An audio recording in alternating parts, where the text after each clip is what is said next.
en este segundo ciclo, bueno, además de la charla de hoy, vamos a tener las charlas, como de costumbre, todos los primeros martes de cada mes, excepto diciembre, porque justamente diciembre cae en pleno puente, entonces no tiene sentido hacerlo. Entre las charlas que vamos a poder disfrutar en esta segunda parte del año, está una sobre la estela de Zurita, que va a dar Ángel Osejo aquí presente, otra sobre el muerto del Truchiro, que va a dar el doctor Ángel Armendáriz, una sobre la estela de Ludina, que va a dar el doctor Iglesias Gil de la Universidad de Cantabria también, y una más sobre numismática de monedas del Comentón, que la va a dar Juan José Cepeda, también de la Universidad de Cantabria. Esa es más o menos la programación que tenemos para esta segunda mitad del año. Hoy vamos a hablar de una pieza de gran importancia para estudiar el comienzo del arte figurativo en esta región, que es esta pieza, que es un grabado de los cotos traseros de un caballo, que está hecha curiosamente sobre el frontal, una parte del cráneo, que el frontal de un caballo. Sobre esto nos van a hablar Roberto. ¿Cómo? No cuento más. Eso estaba en el título. Bueno, nos van a hablar Olivia Rivero, que es especialista en arte mueble. Ella ha hecho su carrera, es doctora por la Universidad de Salamanca, luego ha estudiado también, ha hecho un postdoctoral en la Universidad de Toulouse. Ha sido contratada por la Sierra, que como ustedes saben es un contrato muy prestigioso a nivel nacional, siempre para realizar este tipo de estudios. En este momento es profesora de la Universidad de Salamanca. También dirige justamente en este momento la revisión del arte paleolítico en la Cueva de Olmos de la Peña, donde inició esta pieza misteriosa que no vamos a contar. Y participa también en otros proyectos, como es el proyecto, por ejemplo, de la Gama, también, como ustedes ya conocen, muy prestigioso. Roberto es menos conocido en esta casa. Roberto es doctor por la Universidad de Cantabria, ha estudiado también, ha hecho postdoctorales en París, en Francia. Ha vuelto a España con un contrato Ramón y Cajal, que también saben que es de gran prestigio. Ha sido profesor e investigador de la Universidad de Cantabria, y luego pasa a hacer una carrera administrativa que lo lleva justamente hasta aquí, a ser director, como ustedes ya saben, del Museo de Prehistoria, director de las Cuevas Prehistóricas de Cantabria, y tiene un dilatado currículum que voy a resumir muy brevemente. Es miembro de organismos internacionales vinculados al arte rupestre, forma parte de organismos como la Comisión Nacional de Monumentos de Francia, también forma parte de lo que sería el patronato de la Cueva de Lascaux y de la Grotte Chauvet, que ya saben que son dos cuevas muy importantes del Paleolítico francés, y también, por supuesto, como no podía ser de otra manera, de la Cueva de Altamira. Los dejo con ellos, nos explicarán esta pieza. Muchas gracias, Adriana. Que tenía miedo que nos levantase la conferencia, que te hizo la descripción de este hueso. Bueno, a ver si me oye bien. Vale, el estudio de esta pieza, el estudio actual de esta pieza, lo realizamos en colaboración Olivia Rivero y yo, y en principio esto deriva de una comunicación que presentamos en un congreso en el año 2015, una comunicación con la cual participaron también Tom Hayam, que es el subdirector del Laboratorio de Radiocarbono de Oxford, y Eva María Rosales, como siempre está por aquí, la restauradora del museo, que decidimos, digamos, es una pieza esta que aparte de, como ven ustedes, se lee bastante bien, los cotos traseros de un caballo, y eso lo dijo Adriana, está realizada en un frontal de caballo, en otro ejemplo que pasa con cierta frecuencia en el arte paletal paleolítico, ¿no? Utilizar una parte anatómica de un animal, un hueso concreto, para representar una figura de ese mismo animal, ¿no? Y es una pieza que es interesante porque está, digamos, no sé si en el centro del debate, pero forma parte de un debate muy antiguo sobre evolución y la cronología del arte paleolítico, que como saben ustedes ha cambiado mucho en los últimos años, a medida que han ido avanzando precisamente las técnicas, sobre todo las técnicas de datación, ¿no? Tanto del arte rupestre como del arte mueble. Y esta pieza es una pieza que era una pieza extraña, era un verso suelto en los esquemas de evolución estilística, que eran los que más en boga estaban para explicar la evolución del arte paleolítico. ¿Por qué? Porque era una pieza que presentaba unas características aparentemente, y entre comillas, este término, avanzadas dentro de la evolución del arte paleolítico, que la llevarían a periodos más recientes dentro del Paleolítico Superior, a los luterenses, al magdaleniense, y sin embargo, los arqueólogos que la encontraron, arqueólogos de la máxima fiabilidad, la excavación fue a principios del siglo, lo asignaban a un nivel auriñaciense. El auriñaciense es el primer periodo cultural del Paleolítico Superior, es decir, en el caso de la región cantábrica, el auriñaciense sería la primera cultura arqueológica que aportaron los seres humanos anatómicamente modernos a nosotros, cuando llegamos aquí, una vez que parece ser, según las últimas investigaciones, habían desaparecido ya de esta región los neandertales. La cuestión es que una idea evolucionista del arte rupestre lleva a pensar que los primeros, el arte que correspondería a este periodo, la auriñaciense, sería un arte muy tosco, un arte de ensayos, de pequeñas representaciones, de líneas, de trazos, no una representación figurativa, como luego les explicará mi compañera Olivia, de estas características. Sin embargo, los arqueólogos que lo excavaron lo asignaron a un nivel auriñaciense, y después los autores que se han dedicado al estudio del arte mueble cantábrico, principalmente Ignacio Barandiarán y María Soledad Corchón, y más modestamente en un catálogo que mi colega Pablo Arias y yo publicamos en el año 2004 junto con muchos colaboradores, donde aparecía a través de esta pieza, heredamos un poquitillo los planteamientos, y era que era una pieza cuya cronología estaba por definir, que si bien sus halladores la asignaban al auriñaciense, todos los indicios, o gran parte de los indicios del estudio de la propia figura, apuntaban más bien a periodos posteriores. Por lo tanto, quedaban con signos de interrogación, ¿no? Es lo que planteamos aquí. Es la primera representación figurativa de la región cantábrica. De hecho, en el discurso de este museo, y que como saben ustedes también es un discurso, aunque se quiera antropológico y se quiera que habla de los modos de vida, de la antigüedad y de la prehistoria, y de un orden cronológico, esta pieza está en una vitrina que se sitúa en una sala que se llama El Primer Arte, el Museo del Arte. Yo no estaba en el museo cuando se montó la exposición. La idea de momento del equipo del museo fue colocarla donde los arqueólogos que la encontraron la asignaron, por lo tanto en el auriñaciense, por lo tanto oficialmente, digamos, que esta pieza forma parte de los inicios del arte paleolítico en la región cantábrica, que acaba de decir en Europa. Lo que pasa es que es algo que hay que poner entre interrogación. Bien, volveremos sobre esta discusión, que es la que da mucho interés a esta pieza. Al final lo hará Olivia, planteando una serie de preguntas en las conclusiones. En cualquier caso, comenzaremos por el contexto del hallazgo de esta pieza. Esta pieza apareció en la Cueva de los de la Peña. La Cueva de los de la Peña está tengo un mapa un poco grande, pero bueno, está en el norte de la península ibérica, en la región cantábrica, en la institución administrativa de la Comunidad Autónoma de Cantabria, dentro de ella en el Ayuntamiento de San Felices de Buelna, en el pueblo de Tarriba, y más en concreto en un paraje que se llama la Peña de los Hornos. Está la Cueva de los Hornos de la Peña y está en la Peña de los Hornos, que es Capicúa. Entonces, es un sitio realmente bucólico, es un pequeño valle transversal del Valle de Buelna, está en la parte alta de un farallón rocoso que domina el arroyo Río Tejas, que es un vallecito que pasa por el pueblo de Tarriba y llega a la vega de Los Corrales, donde está el pueblo de Los Corrales.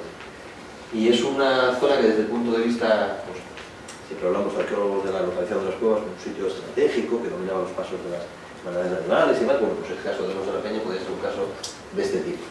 Es una cueva, como ven ustedes, tiene un abrigo muy amplio, muy cómodo para la habitación.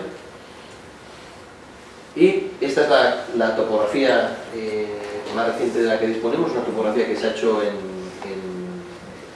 no sé exactamente, en 2016, y la ha hecho una empresa que se llama Geomatics gracias a la colaboración, en realidad, gracias a la financiación del Ayuntamiento de San Felices de Buelna, que solicitó a su vez financiación al Ministerio de Cultura unas ayudas que concede cada año a las entes locales con bienes del patrimonio mundial.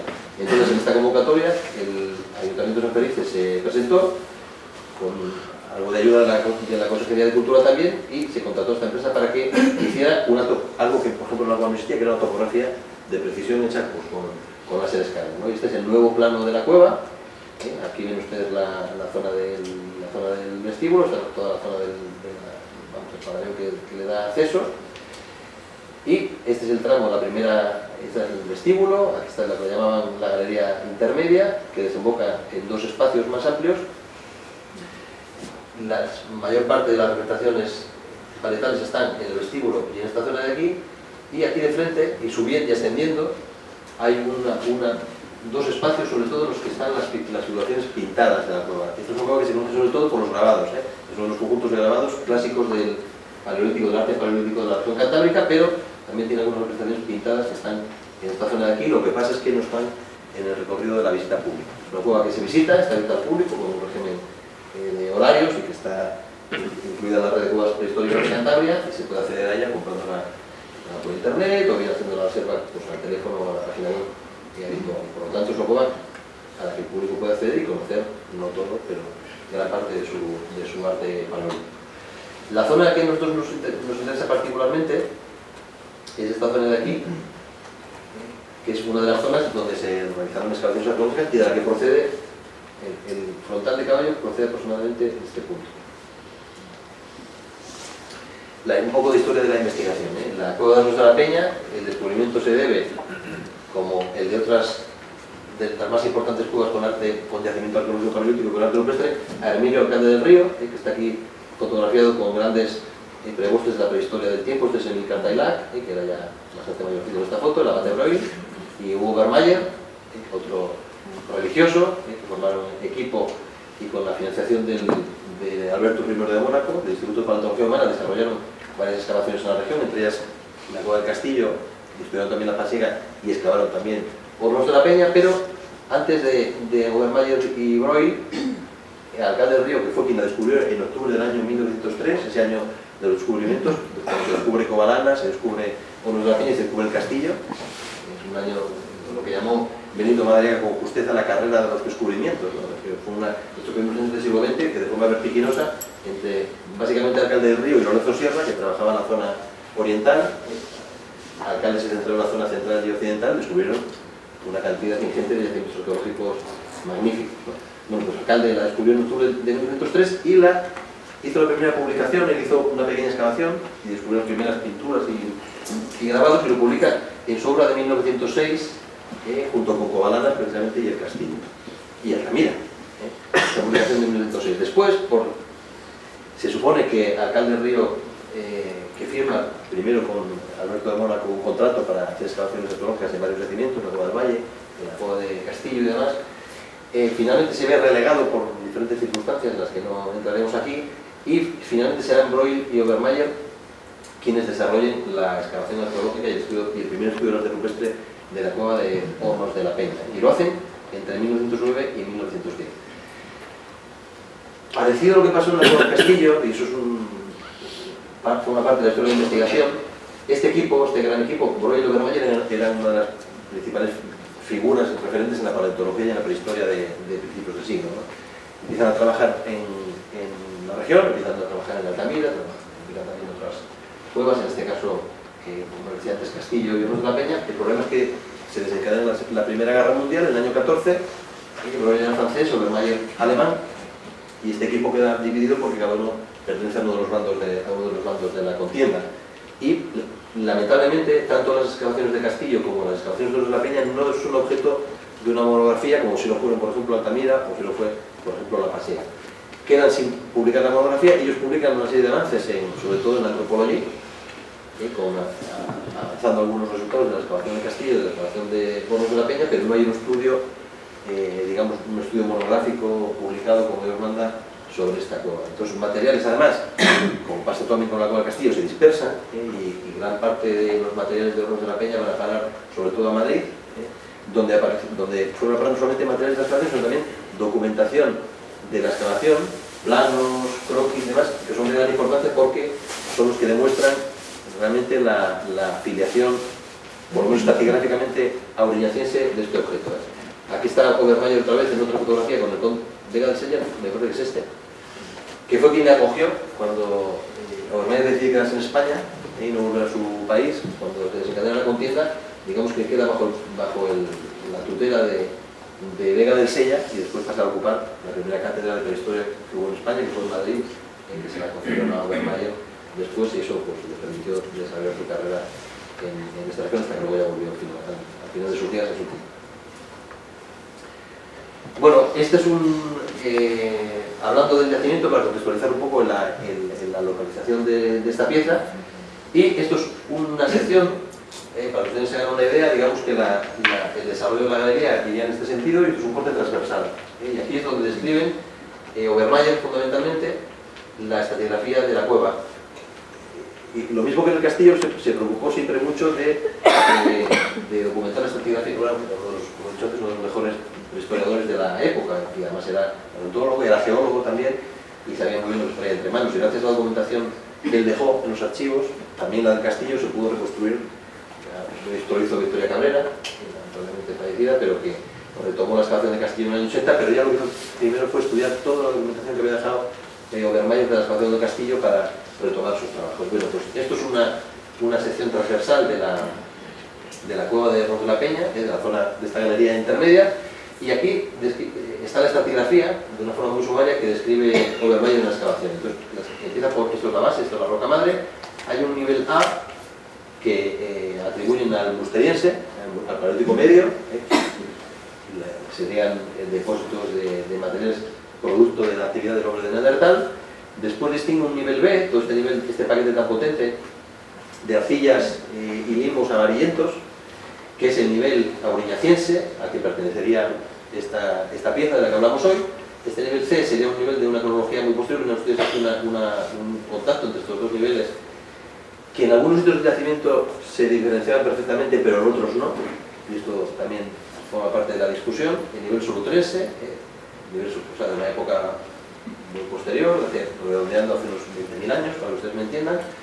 Después este nivel D, que se superpone al C, que es un nivel magdaleniense, para que se hagan una idea más o menos de la época de Altamira, para que ustedes me entiendan. Y después está toda esta rocalla que está aquí encima, el nivel E, que proporcionó materiales de la prehistoria reciente, proporcionó cerámicas, proporcionó algunos elementos de adorno, ya de la prehistoria reciente. Él lo atribuye al neolítico, pero hay una pieza que se encontró en los almacenes, se reencontró, digamos, en los almacenes del Museo Arqueológico Nacional, que es lo que se llama un brazal de arquero, que es una pieza muy característica, que se ponía en el antebrazo para proteger el brazo del golpe de la cuerda del arco, y es una pieza muy característica de un periodo que se llama, entonces se llamaría eneolítico, y lo llamamos calcolítico de la Bronce, o sea, de la prehistoria reciente. Son materiales, toda la revisión de estos materiales y un estudio detenido está por hacer. Hay especialistas que se han dedicado a estudiar algunos de estos materiales. Por ejemplo, en la tesis doctoral, pues, trabajé sobre el nivel más reciente. Federico Arnaldo Quirós, por ejemplo, pues, en su tesis sobre el Paleolítico superior inicial trabajó sobre el material auriñaciense, pero no hay como les decía antes, un gran estudio monográfico. Tampoco del arte, que es la tarea a la que está entregada ahora mismo Olivia, que no se lleva este año la tercera campaña. La tercera. La quinta, tanto tiempo no puede pasar. Bueno, por lo menos tendremos una monografía actualizada del arte rupestre de la cueva. Bueno, este es el documento clave, fundamental. Este documento lo rescataron un equipo de, sobre todo un investigador que se llama José Miguel Tejero, de la UNED. ¿Siguen la UNED? ¿Tejero? Los arqueólogos viajamos mucho. Ahora de Bolivia, que está en Francia. Él lo que hizo fue revisar la documentación que había en el Museo Arqueológico Nacional, y junto con Carmen Cacho, que es la conservadora de prehistoria del museo, y Federico Arnaldo Quirós, que es catedrático de León y responsable actual de la excavación del castillo, lo que hicieron fue buscar la documentación de la excavación antigua de Obermayr, para lo que a ellos les interesaba. ¿Y qué encontraron? Pues encontraron un corte estratigráfico de ustedes, los croquis que dibujaba Obermayr, que son bastante minuciosos. Esto es un corte no transversal como este, sino longitudinal, que realizaron, el corte alfa-beta, que estaba aproximadamente en la zona que les señalé antes, más o menos a unos entre 5 y 8 metros no de la entrada del vestíbulo, sino del estrechamiento que da paso a la entrada de la cueva. Ellos distinguieron aquí perfectamente la estratigrafía, que aquí está en otro dibujo. Aquí debajo estaba el nivel musteriense sobre bloques y estalagmitas. Este es el musteriense. Aquí ellos distinguen un solo paquete que llaman solutrense auriñaciense. No estaba como aquí perfectamente diferenciado entre B y C. Aquí dibuja solamente un paquete de 30 a 40 centímetros, separado por una costra estalagmítica, como en este caso que separaba el musteriense y el auriñaciense. Otra costra estalagmítica separa el paquete auriñaciense-solutrense del magdaleniense, y después está los restos de piedras que había por la superficie, donde está el material de prehistoria reciente, ¿no? Este es un nivel de tierra negra con cascajo, el magdaleniense, perfectamente diferenciado estratigráficamente del solutorio auriñaciense, que sin embargo internamente no presenta en algunas zonas, como en estas, subdivisiones claras, ¿no? Es una arcilla parda amarillenta, con muchas piedras.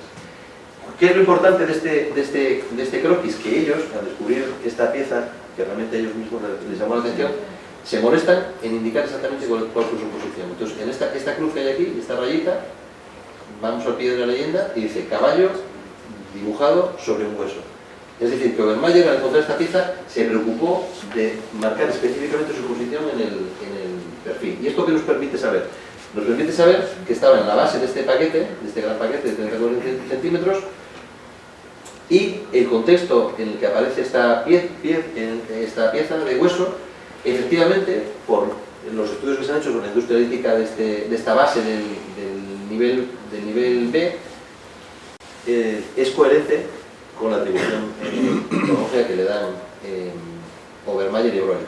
Aparece rodeado de industria lítica cuyos componentes fundamentales son los raspadores, sobre todo los raspadores aquillados, los raspadores nucleoformes, que son unas piezas muy típicas del periodo auriñaciense, con un índice de buriles muy bajo, es decir, un contexto industrial de industria lítica que no desdice de un contexto auriñaciense evolucionado, parece ser, como encontramos en otros sitios. Por lo tanto, a pesar de que aquí no hay claramente la diferencia, digamos el hiato o el contacto entre un nivel y otro, como hay aquí entre el B y el C, sin embargo, la localización de la pieza en la base de la secuencia, como expresamente hacen mención Obermayr y Breuil, nos hace pensar que si esto no es un contexto donde ha habido muchos procesos posicionales y entendemos que la pieza está en su posición original, la pieza viene de un nivel auriñaciense, en principio.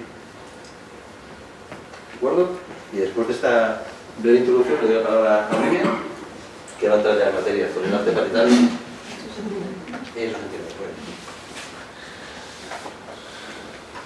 Bueno, pues antes de entrar a explicar un poco, después de esta introducción que os ha hecho Roberto, muy clara creo, sobre cuál fue el contexto en el que se halló la pieza, que es clave para entender su cronología y el significado que tiene esta pieza para la prehistoria cantábrica, antes de todo esto me gustaría pues, hacer un poco un recordatorio y un alegato a lo que es Hornos de la Peña, que es una de las cavidades cantábricas más olvidadas, creo que ha sido un poco eclipsada en relación a otras cuevas cantábricas como puede haber sido el Castillo o Altamira, quizá más vistosas porque contienen pintura y la pintura es más fácilmente visible, etc.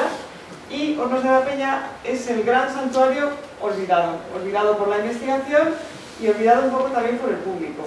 Y quería aprovechar el contexto de esta conferencia, que es específicamente de una pieza de arte mueble, para también recordar la importancia que tiene el yacimiento en sí, con no solo el arte mueble, sino el contexto arqueológico y también su arte parietal.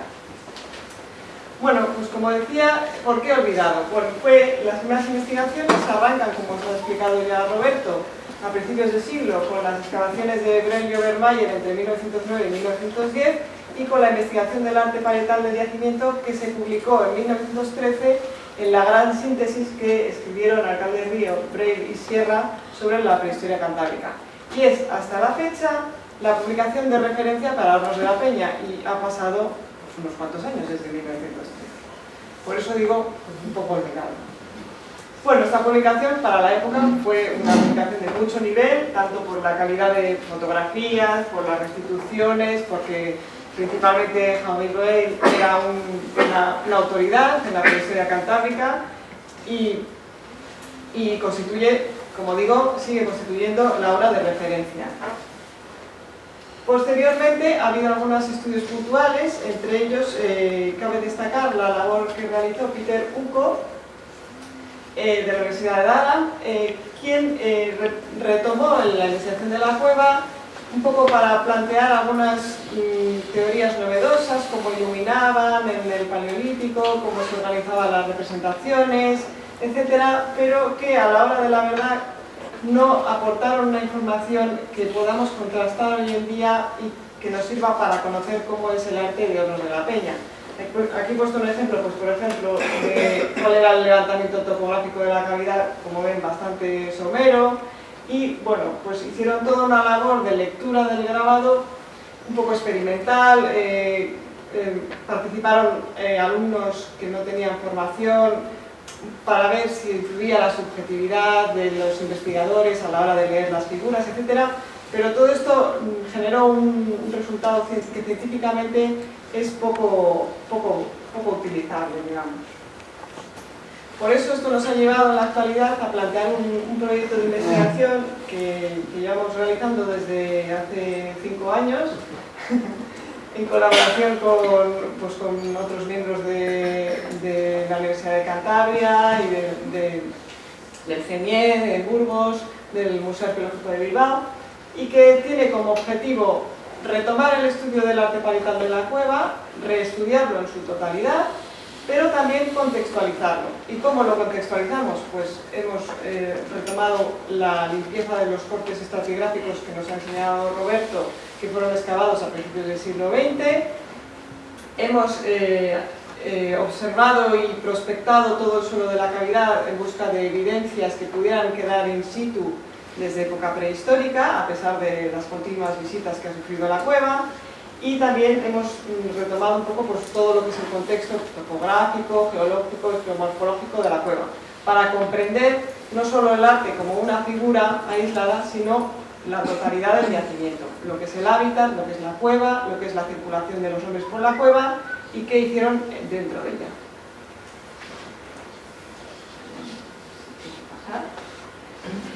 Fruto de esta investigación, bueno, ha habido algunos hallazgos relativos al arte parietal, algunas hemos podido descubrir nuevas figuras que habían pasado desapercibidas por los investigadores anteriores, en particular en el santuario exterior, en ese gran vestíbulo, en ese gran porche que os ha enseñado Roberto y que antecede a la cueva propiamente dicha.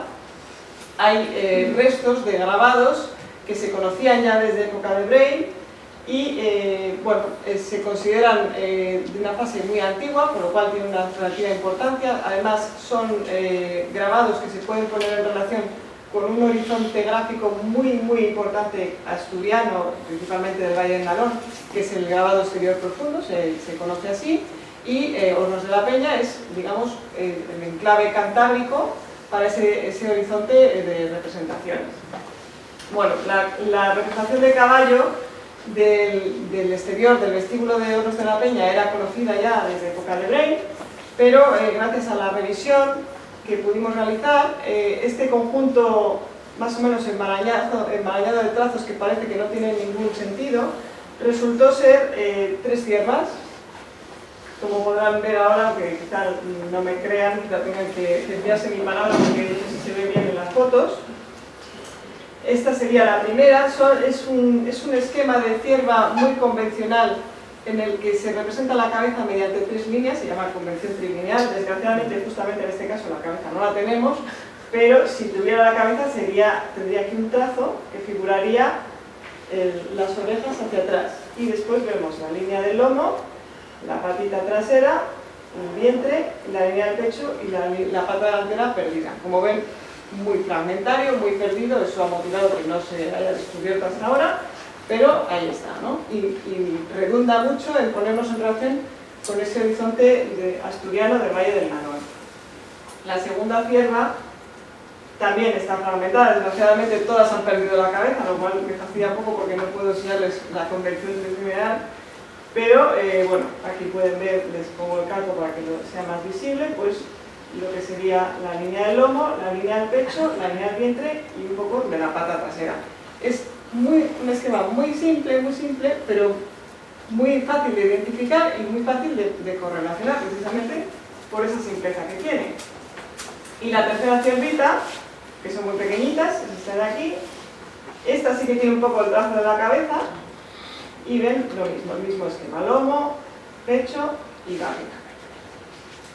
Bueno, esta información nos ha permitido, como decía, pues poner un poco Hornos de la Peña también en ese contexto de grabado posterior profundo del Valle del Nalón, y también descubrimos dentro de la cavidad otra representación de este tipo, una célula trilineal. Esta sí que está entera, aquí sí que verán claramente la convención trilineal, porque son 3 líneas, o sea, la línea del pecho, la cabeza, que esta prolongación fibra las orejas, y la línea del lomo. Y esta está situada en el interior de la cueva, y es hasta la fecha la única representación de estas características en el interior de una cavidad, porque siempre se sitúan en un abrigo a la luz del día, digamos, y esta está en el interior, asociada a las 2 únicas manchas rojas que hay en toda la cueva, 2 manchitas rojas, 2 restos de pigmento rojo. Bueno, he hecho una pequeña síntesis numérica de los descubrimientos que hemos podido realizar. Como ven, el cómputo global en relación a los predecesores ha aumentado bastante el número de representaciones que hemos podido hallar. Y también hay que decir que la gran mayoría de esas representaciones que hemos encontrado y que no figuraban en las investigaciones anteriores a nosotros son trazos más o menos irregulares, más o menos indeterminados, y que están por toda la cueva, y cuya característica principal es que están hechos sobre arcilla. La pared rocosa de Hornos de la Peña es arcillosa naturalmente, la caliza se descompone en arcilla, y esto es un soporte muy fácil para realizar trazos con la mano. Y hay multitud de trazos de estas características. Aquí los ven, más o menos, veo bastante claramente la huella de los dedos de la mano. En algunas ocasiones están completamente calcitados, no sé si aquí ven aquí, quizá no se aprecia bien en la foto, son deditos que han arañado la arcilla y después se ha depositado una capa de calcita bastante gruesa que nos permite certificar que es antiguo, claro, porque con la cantidad de gente que ha pasado por Hornos de la Peña, ustedes me podrían decir, como sabéis, esto no lo han hecho antes de ayer. Bueno, pues el hecho de que haya una capa de calcita cubriendo esos trazos, pues valida un poco su antigüedad. Aparte de ese gran número de trazos que hay por todos los rincones de la cueva ya era conocida por sus representaciones figurativas de caballos. Hay unas figuras de caballos muy espectaculares, como esta o esta mucho más conocida, del panel principal, que supongo que a ustedes les sonará. Desgraciadamente, es decir, muy deterioradas en relación a como las estudió Braille. Si comparamos las fotos de principios del siglo XX a la actualidad, hay que decir que han sufrido mucho los grabados, lo cual es duro. Pero bueno, podemos seguir apreciando la belleza del conjunto. Quizás es una de las figuras más deterioradas de todo el panel, pero de toda la cueva, pero bueno, sigue siendo figuras muy significativas. Los caballos, los bisontes, hay un conjunto de bisontes muy elaborado, con unas convenciones muy representativas que nos ponen muy en relación con el mundo del magdaleniense tal como lo conocemos en Altamira o como lo conocemos en las cuevas francesas. Como es grabado y es más difícil de ver, yo creo que por eso ha pasado desapercibido, pero son figuras de primer nivel. Por ejemplo, esta figura de bisonte, no sé si ustedes pueden apreciar bien en la foto porque está un poco oscuro, pero bueno, creo que se ve con claridad los 2 cuernos. Aquí tiene el ojo, la oreja, la línea junto al dorsal, la lengua afuera y la línea de la barba. Esto lo calco aquí un poco pequeñito para que lo vean. Son figuras muy detalladas, muy bien hechas y vamos, quiero decir, no tienen nada que envidiar a cualquier otro yacimiento de primer nivel que puedas poner en el periodo magdaleniense.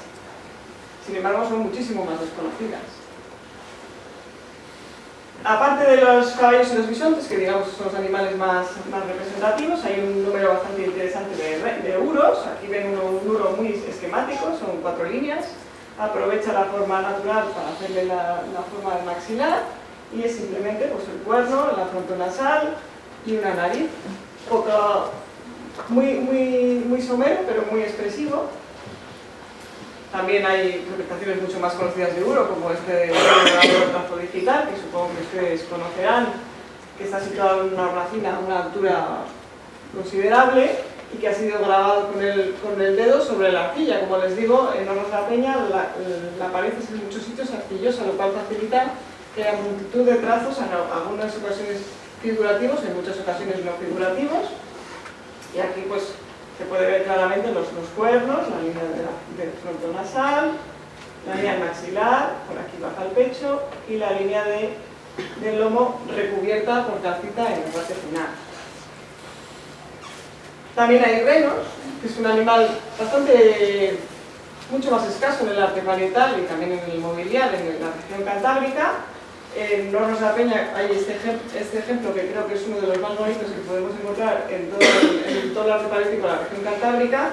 Se lo quiero mostrar porque no se suele ver en las visitas y es una figura también muy desconocida que incluso muchos investigadores no conocen en la actualidad. Aquí pueden ver la cornamenta, que está incompleta, viene por aquí.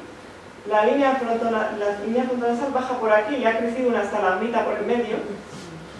Aquí tiene el hociquito con la boca, el ojo, la oreja, por aquí baja el lomo y por aquí baja el pecho. Creo que se ve bastante bien, una figura preciosa. También, como no, el famosísimo antropomorfo, esto creo que es la figura más conocida de Hornos. Es la figura que ha hecho un poco famosa la cueva, dadas sus características, ya sorprendió en las primeras investigaciones del yacimiento y ha sido retomada en muchas ocasiones. El antropomorfo pues, con el brazo levantado, que se considera orante, los rasgos cristianizados, un poco muy en la línea también de los antropomorfos que podemos encontrar en Altamira. Estamos en el mismo mundo, ictifálico, etc. Y, bueno, finalmente, pues, un conjunto de representaciones no figurativas, signos, etc. Bueno, todo este arte es como una mezcla de cronologías muy distintas, es un santuario de cronología dilatada dentro de toda la prehistoria que les he traído aquí. Abarcaría un periodo bastante grande, porque abarca prácticamente todo el Paleolítico superior, desde los principios del Paleolítico superior en la Aviñaciense hasta el Magdaleniense, que es el final. Y ¿cómo sabemos esto? Bueno, como digo, Hornos de la Peña no está sola, la podemos poner en relación con otros conjuntos de la región cantábrica. El santuario exterior se correlaciona fácilmente por esas tierras de condición trilineal con el horizonte de agua profundo, estilo profundo del Valle del Alón, pero también en el interior de la cueva tenemos una fase antigua que está presente pues, en esta representación de Uro, con esos cuernos en vista frontal, bisontes más o menos esquemáticos. Las características de las figuras nos permiten ponerlas más o menos en relación con otros yacimientos cuya cronología conocemos. Por ejemplo, esta cabra digital que está al fondo de las últimas figuras de Hornos de la Peña. Esta es una foto antigua, porque la foto actual no se la quiero poner porque ya no se parece mucho, la pobre ha sufrido muchísimo, pero podemos ver el parecido evidente con una representación de cabra también digital sobre arcilla de la cueva de Chauvet en Francia, muy bien datada en el Aviñaciense. O, como ya señaló Bray cuando descubrió Hornos de la Peña, pues el parecido que puede existir entre las representaciones digitales de Hornos de la Peña, como este Uro, y las representaciones digitales de la Clotilde. Y luego tenemos una fase magdaleniense medio, como decía, los bisontes característicos con todos sus rasgos definitorios que son muy identificativos de este periodo, que nos ponen en relación pues, con figuras de la cueva de Altamira o con el mundo del magdaleniense medio franco-cantábrico. Y ya después de contextualizar un poco el arte parietal, que quizá no era el objetivo de la conferencia, pero quería un poco traerlo a colación para reivindicar la importancia del sitio, vamos a entrar propiamente en el estudio del frontal grabado. Esta pieza, como dice Roberto, planteamos un análisis de la misma con vistas a determinar su cronología y asegurarnos, si podríamos decir, si estamos en un mundo aurillacense de principio del Paleolítico Superior o si bien hay problemas derivados de cómo se excavó el sitio a principios del siglo. Para ello, bueno, os he traído esta foto para que, obviamente es un caballo, pero bueno, cómo sería la figura entera, reconstruyéndola con un caballo de la propia figura de la propia cueva de Ruiz de la Peña, es el cuarto trasero del animal. Y para analizarla, para averiguar, para sacarle todo el jugo posible, ya que no tenemos contexto y lo que nos queda es el objeto en sí, lo que hemos desarrollado ha sido un análisis técnico y un análisis formal. ¿El análisis técnico en qué consiste? Bueno, pues observamos la pieza con una lupa para, con muchos aumentos, determinar cómo son los trazos y que esto nos permita reconstruir cómo se realizó el objeto. Entonces, en el caso de esta pieza, a pesar de que estaba muy fragmentada y bastante deteriorada, porque claro, ya lleva un siglo fuera del yacimiento y se nota que ha sufrido bastante, pues ¿qué hemos podido determinar? En primer lugar, lo que ya parece que es bastante evidente, el contorno de la figura se realizó mediante incisiones en U muy repasadas. ¿Qué quiere decir? Bueno, pues que el artista se preocupó de que fueran trazos muy profundos, para eso tuvo que pasar sucesivas veces el útil para profundizar el hueso, porque el hueso es muy duro y ofrece bastante resistencia. Pero como vemos, en ningún momento hay ningún error de ejecución, los trazos son perfectamente limpios y después de realizar el contorno con trazos muy profundos, el interior de la figura está relleno con trazos simples que no han sido repasados, con muchísimo menos cuidado, un poco más de desorden, como para figurar el pelaje, pero sin profundizar los trazos. Esto, el hecho de profundizar mucho el contorno y poco los detalles internos, es una técnica muy habitual en las representaciones de arte mueble del magdaleniense. Es, digamos, casi generalizado, siempre se repasa muchas veces el contorno exterior, mientras que los detalles internos se hacen pues, pasando una o dos veces. ¿Qué otros detalles nos proporcionó el análisis técnico?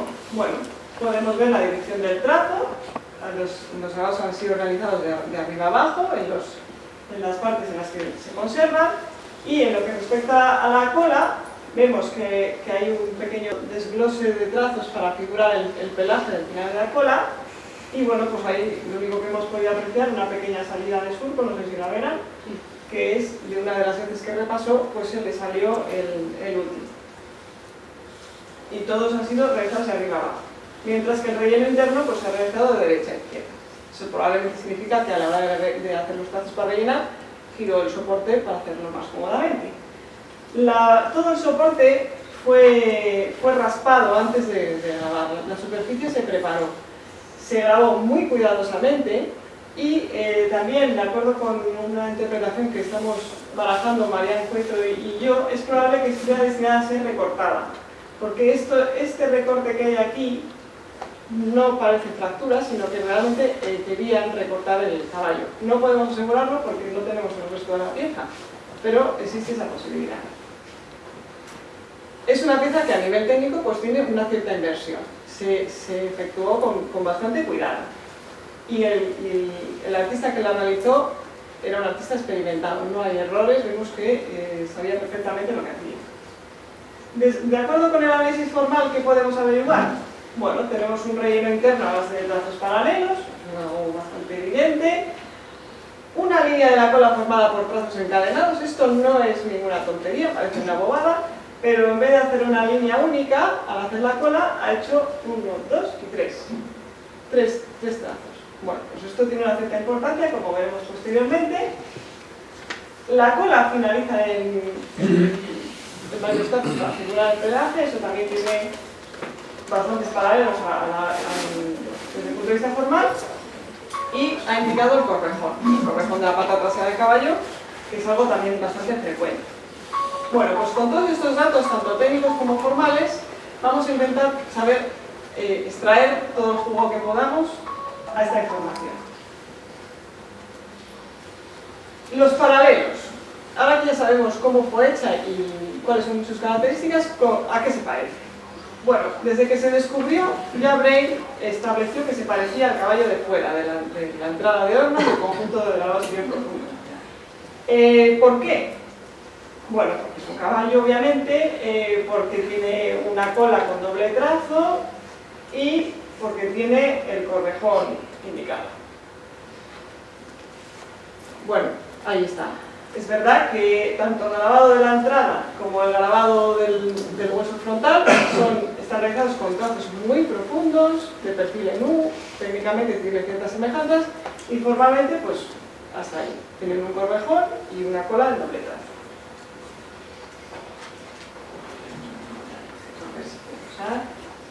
Esto, como decía, pues nos pone en relación con todo ese horizonte asturiano del Valle del Narón, del grabado exterior profundo, donde, bueno, aquí he puesto algunos ejemplos de representaciones de caballos. Y también nos pone en relación con algunas representaciones que hay en el interior de la cueva, como puede ser esta representación de caballo, que pertenecería a esa primera fase de decoración y donde la semejanza más evidente con el frontal es la presencia de pelos en la cola. Esos son los únicos paralelos que podemos establecer, porque de luego este correjón no la puesto. Como vemos, es un poco escasa, ¿no?, la correlación que podamos establecer con las piezas, con las figuras más antiguas. Si nos vamos al mundo magdaleniense, tenemos otros paralelos. Esta es una representación de bisonte de la Cueva de las Caldas, en Asturias, realizada sobre diente de cachalote perforado. No sé si pueden apreciar aquí el bisonte. ¿Por qué traigo esta pieza aquí? Bueno, pues porque esta pieza tiene la misma convención, esa que decía yo, que parece una tontería, pero no lo es tanto, de representar la cola mediante una sucesión de trazos encadenados, no mediante un trazo único. Y este rasgo, que es, digamos, estilístico menor, es un detallito a la hora de realizar la figura, pues lo encontramos en el magdaleniense, nunca en las fases antiguas, siempre en las fases recientes.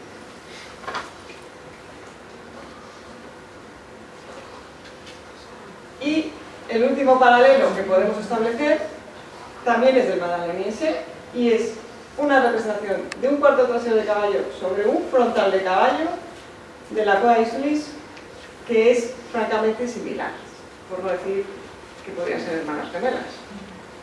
El pelaje de la cola, en este caso, bueno, las incisiones muy repasadas, profundas, si tenía relleno interno no se conserva por fractura del soporte, pero bueno, creo que es bastante evidente la semejanza entre estas dos piezas.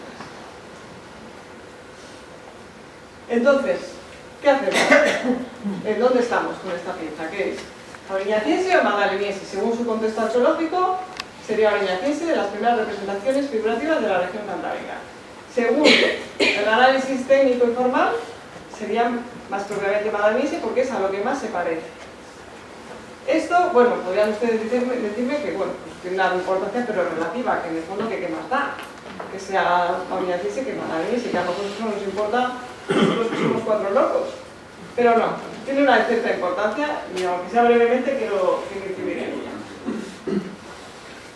¿Por qué puede ser magdaleniense? Bueno, aparte de... Aquí tenemos el corte estratigráfico después de haberlo refrescado, después de las canciones de Bray, que ha pasado un siglo que nadie lo había tocado, lo hemos refrescado en la última campaña. Aquí vemos los niveles, más o menos los niveles que aparecían en los dibujos de Obermayer. Bueno, hay un nivel magdaleniense bastante claro, que es este de aquí, que es el que ofreció en las excavaciones antiguas piezas como esta varilla decorada del magdaleniense medio con ese tipo de decoración de espirales, que encontramos igualmente en el yacimiento de Isturiz. Ese yacimiento donde hemos visto que había un frontal de caballo con un caballo grabado casi idéntico, pues ofrece el único paralelo que existe en la región cantábrica, hasta la fecha, de varilla con decoraciones en espiral, que en este yacimiento, en Isturiz, en los Pirineos franceses, hay una serie muy importante, y la única pieza que existe semejante en Cantabria está en Hornos de la Peña, curiosamente.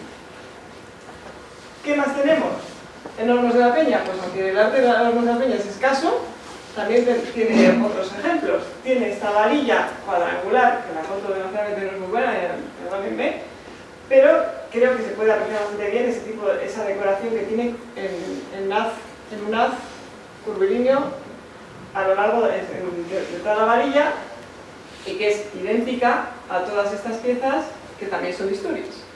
O sea que vemos que Hornos de la Peña, a pesar de estar relativamente lejos de Isturiz, es un yacimiento cantábrico que tiene bastantes cosas en común con este yacimiento. Tiene la varilla con decoración espiral, tiene la varilla con decoración en haz curvilíneo y también tiene una pieza que es prácticamente idéntica al frontal.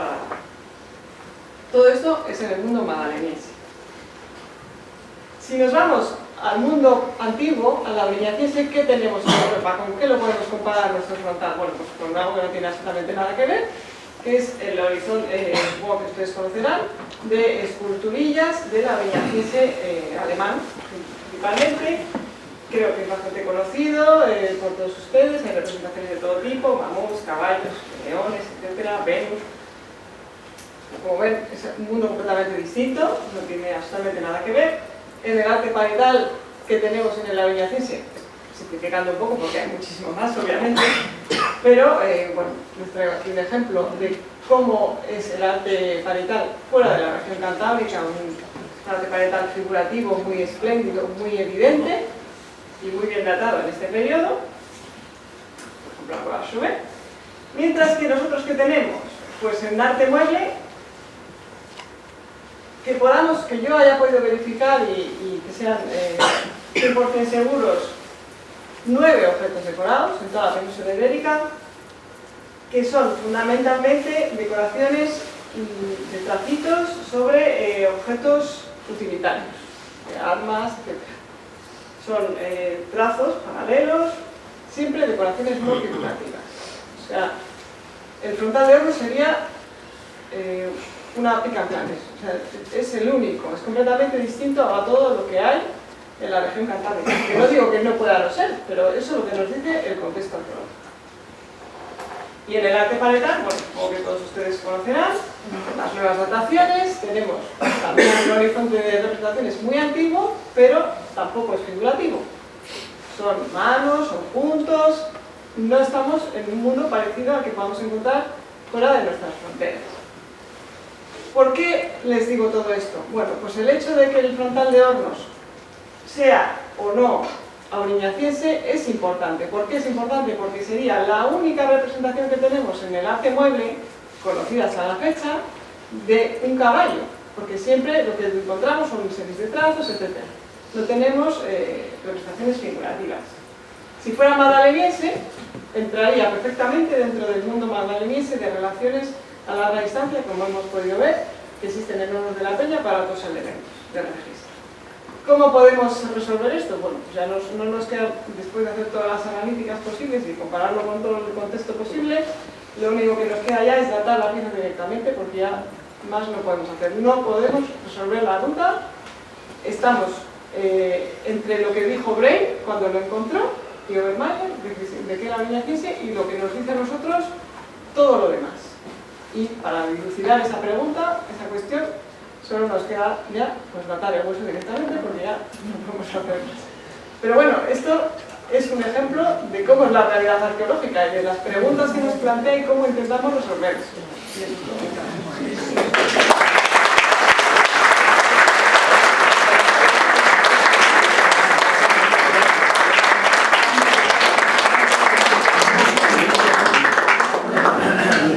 Bueno, si quieren hacer alguna pregunta, o hacer un comentario, estamos a su disposición, sobre todo Olivia. Sí, yo quiero hacer una para mi derecha. ¿Qué ¿qué se necesitaría de materia para poder datar la pieza esta sin deteriorarla mucho en algún por detrás o por muy poco, ¿verdad? Eso depende. El problema de... ¿Qué problema? Sí, el problema es de la calidad de la muestra. O sea, tú ya sabes que los métodos de datación han avanzado mucho, tanto para el arte empresarial como para el arte mobiliario, y ahora en teoría, incluso con microgramos de muestra, de una buena muestra se puede hacer una datación. El problema es que el hueso, en este caso, con carbón es más sencillo normalmente, pero en el caso del hueso, es un hueso que, ya, como les he dicho antes, Olivia está muy deteriorado, además ha sufrido procesos de deterioro y de restauración o de reintegración con materias que no se lo puedo explicar. Eso lo explicaré muy bien Eva, que no sé dónde está, allí.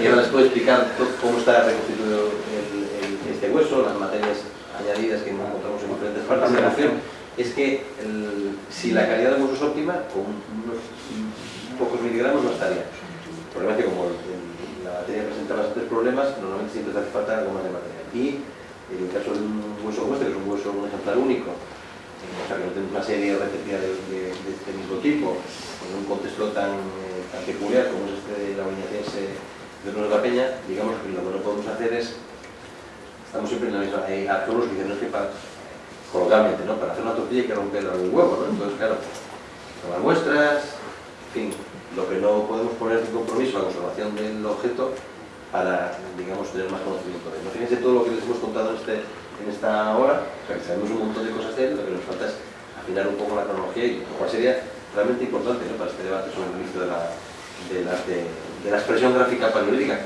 Olivia nos ha contado otros casos en este debate que hay en la actualidad, pero tenemos el caso, por ejemplo, del Cherry B, ¿no?, una cueva que está en el País Vasco, en Guipúzcoa, con representaciones figurativas, además de un carnívoro muy grande de otros animales, y hay datación directa, datación indirecta, pero que apunta también a la Oñaciense, ¿no? Luego, parece que hay, digamos, indicios que se van sumando hacia una cierta antigüedad de la expresión figurativa al inicio del Paleolítico. Entonces, ¿qué muestra necesitamos? Pues necesitamos una muestra de una cierta enjundia debido a la mala calidad, al estado defectuoso del material, pero desde luego lo que no vamos a hacer nunca es coger una materia que ponga en riesgo la conservación de la pieza. Entonces, si nos vemos en ese brete, no lo vamos a hacer. Haremos si podemos datarlo. Sí. Hay otra cuestión, es que una datación radiocarbónica de este hueso, los bananeses pudieron utilizar un hueso del progredecimiento de nivel aluminaciense.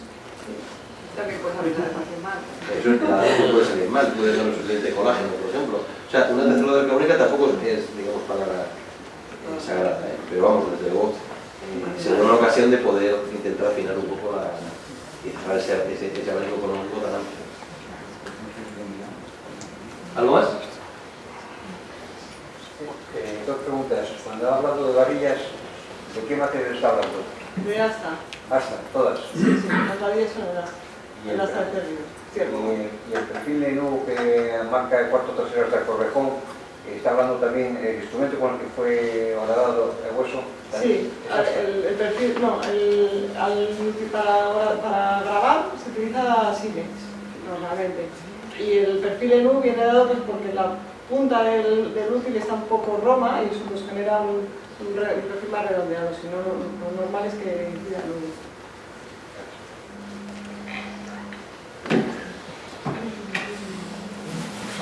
¿Alguna cuestión más? ¿Preguntas, comentarios? Aquí veo los historiadores en la sala. Joder.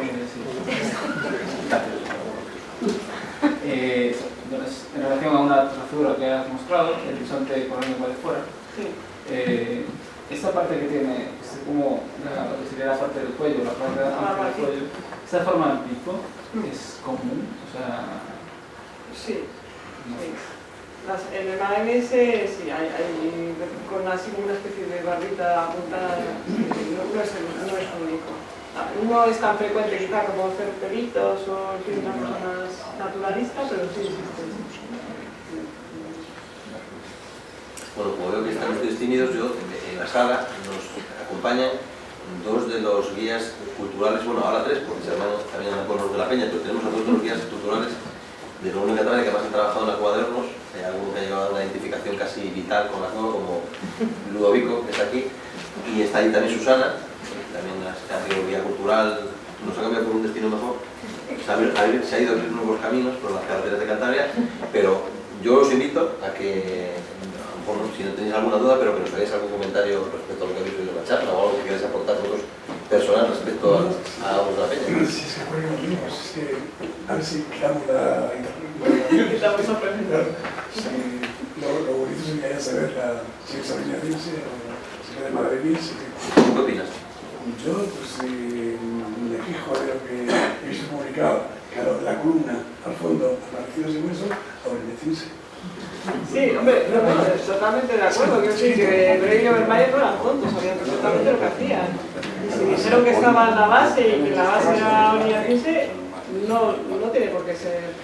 Sería precisamente mucho más interesante. Un hueso que dirías que es madrileñense 100% y es orientense. Mejor, más interesante para nosotros. Nosotros, si nos preguntan nuestra opinión, quieren hacer una pregunta, nosotros preferiríamos que fuera orientense. Pero además hay un cúmulo de evidencia a medida. A mí cuando Oliver me enseñó el hueso de ese bisturí, siempre que lo explico la nueva y se habla de la comparación también grabado fuera de la nueva del abrigo del vestíbulo, porque le habían bajado la edad del vestíbulo, le habían puesto gravitieso, digo, no, si es paralelismo al hueso grabado, es la ubicación, sí, lo planteo Roy, ¿no? Lo que pasa es que es lo que pasa con el estudio de la cronología del arte paleolítico, ¿no? Ha habido esquemas que eran como yo cuando estudié en la facultad, la evolución estética de Lorán era la Biblia. Había 4 estilos, 1, 2, 3, 4 antiguo, 4 reciente, y tú lo aprendías en la facultad, y entonces lo que hacías era intentar hacer encajar en la realidad en ese esquema, ¿no? Que es lo que hacemos básicamente los humanos, ¿no? Intentar hacer categorías de las cosas para entenderlas, ¿no? Y entonces, por lo tanto, yo he oído decir a algún gran historiador que en Castillo que no había nada más antiguo que el gravetiense, ¿no? Sin embargo, pues con el avance de las técnicas de estoy mirando a Ramón Montes para ver si lo provoco. El avance de las técnicas de datación, pues parece que demuestra fehacientemente que parte del dispositivo gráfico parietal de Castillo se remonta a épocas incluso más antiguas de lo que imaginábamos, ¿no? Lo que sería ya una orientense, es un proto-orientense, ¿no? Por no irnos más atrás. Entonces, bueno, la cuestión es que este estudio, como decía Olivia, está hecho de forma completamente sin ningún prejuicio detrás, ¿no? Intentando enfrentarnos a la evidencia cruda y ver realmente, pues lo hacemos de forma más honrada, ¿no? O sea, hemos puesto toda la evidencia de la que disponemos y realmente la masa crítica de datos oculta tecnologías madrilenses, pero claro, visto el detalle con el que Obermayer y Rull señalan en su perfil la procedencia de la pieza en la base, en un nivel, en un contexto de industrias críticas claramente auriñacienses y demás, o sea, nosotros pensemos en procesos de formación muy complicados para el yacimiento, a lo cual tampoco prácticamente un geólogo por lo que nos contará, pero parece que haya habido grandes desastres en esa zona. Tenemos que pensar cómo se resuelve el enigma, ¿no? Y el último recurso es la datación. Sí, no, estoy pensando en la dimensión crítica, la dimensión ya lo sabemos. Pero bueno, se mantiene la mesa. Bueno, entonces, si hay algo más. Que habría que probar que es la oriñaciense, porque si nosotros estamos haciendo aquí en la oriñaciense rayucas y tal, y resulta que en Alemania hacen esculturas de mundo redondo y esto pues es casi vergonzoso. Lo que demuestra el arte mueble del Jugas Nuevo, que nos ha mostrado antes Olivia, que está en cronologías de 36, hay algunas estaciones de 38, 36, el arte rupestre de Chauvet, que todavía sigue en discusión, ¿eh? Hay colegas nuestros que se niegan en redondo a pensar que esos oriñacenses y siguen empeñados en que eso como muy translutrense y demás, aunque hay más de 100 dataciones de la cual. Lo que demuestra Fogelherr con Stenstadel, todas las esculturas también, es que hace 38.000 años nuestra especie llegó a estas latitudes que venían con la mochila puesta y sabían hacer, o sea, no tuvieron que aprender, o lo aprendieron 50.000 años antes por camino, pero cuando llegaron a Europa ya sabían hacer un arte tan desarrollado. ¿Por qué no lo encontramos aquí? ¿Por qué no lo encontramos aquí? Pues no lo sabemos bien, pero los seres humanos eran los mismos. Bueno, los mismos. Vivían en un sitio y otros en otro, pero las capacidades mecánicas, cognitivas, la destreza técnica era exactamente la misma. Así que los desarrollos culturales pudieron ser diferentes. Pero capacidad para hacerlos como Chauvet. A Chauvet, ¿por qué sorprendió tanto a los historiadores? Porque se encuentran con una cronología que ellos suponen, para un arte que ellos suponen que es el culmen de, pero el culmen de que de una evolución de lo más tosco a lo más complejo, cuando eso sabemos perfectamente dentro del arte posterior que no funciona así. Claro, es lo que ha pasado con Göbekli Tepe y todo esto, ¿no? Que de repente los cazadores no son agricultores ni nada y tienen hacen unas piedras. unas esculturas, unas piedras que son absolutamente formadas, cuya cronología no se discute. O sea, que nuestras ideas de las evoluciones, esta idea de la historia del arte, ¿no? Incluso que viene más atrás hacia la idea del progreso, ¿no? Irrefrenable hasta un fin superior, ¿no? Pues sabemos que eso no funciona así. Entonces, bueno, pues nosotros tenemos que estar, a pesar de que todas las evidencias, o casi todas, las estadísticas apuntan al madrileñense, pues nosotros, digamos, la esperanza de que quizás si lo podemos tratar, nos salga una buena evidencia. Eso ya es una cuestión ya de conocimiento. Una pregunta, Santiago. ¿Fueron pintados en su origen cuando fueron esculpidos? No. Bueno, es cierto que... Es que todo se pinta, hasta en el gótico se pinta. Muchas veces hay restos de ocre, porque claro, el grabado en el momento de hacerlo no es visible. Ahora se ve porque tiene tierra dentro, pero no es visible. Entonces, para que contraste sí que se suele rellenar de ocre y aunque hoy en día lo conservamos, excepcionalmente, por ejemplo en la Gama, sí hay piezas que conservan la espátula que está ahí mismo. Es que el ser humano siempre pinta. Sí, es probable que... Y aparte que el ocre ayuda a grabar, porque el hueso es muy duro y al poner ocre grabas más fácil. Entonces es probable que sí. Usar ocre para destacar. Gracias.